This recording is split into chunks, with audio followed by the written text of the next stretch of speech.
What if freedom cost you everything? What if fighting for justice made you an enemy of your own country?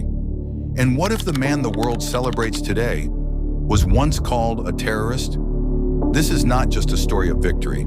This is a story of sacrifice, betrayal, and a rise that changed a continent. Nelson Mandela was not born into power. He was born in a small village in South Africa, where dreams were limited and freedom was not equal. But even as a young boy, he could see something was wrong. A system called apartheid controlled everything. Where you lived, where you worked, even who you could become, all decided by the color of your skin. And for millions, that meant a life without dignity. Mandela refused to accept it. The rise, he joined a movement, not for power, but for justice. His voice grew louder, his presence became stronger, and soon, he became a symbol of resistance. But peaceful protests were met with violence. Hope turned into frustration. Frustration turned into action. Mandela made a decision that would change everything. If peace failed, then resistance would rise. But not everyone stood with him.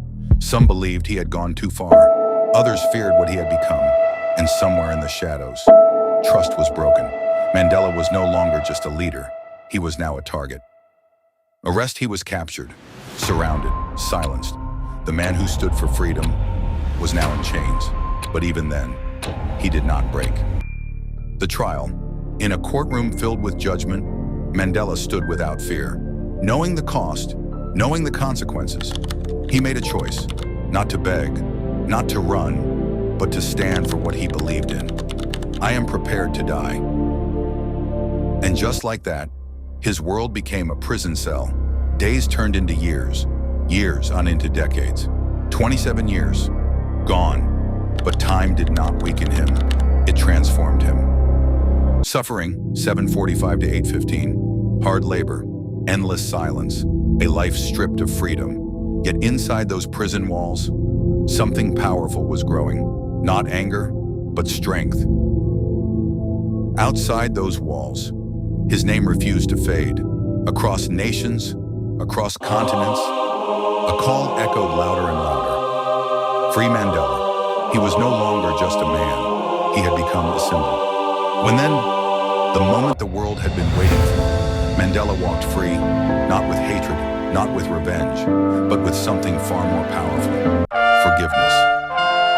The prisoner became the president, the man they tried to silence, now led a nation, and instead of dividing people, he brought them together.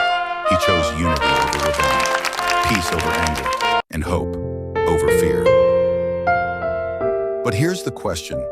Was his greatest victory freedom, or was it choosing peace when he had every reason not to? Because true power is not in fighting back, it's in rising above.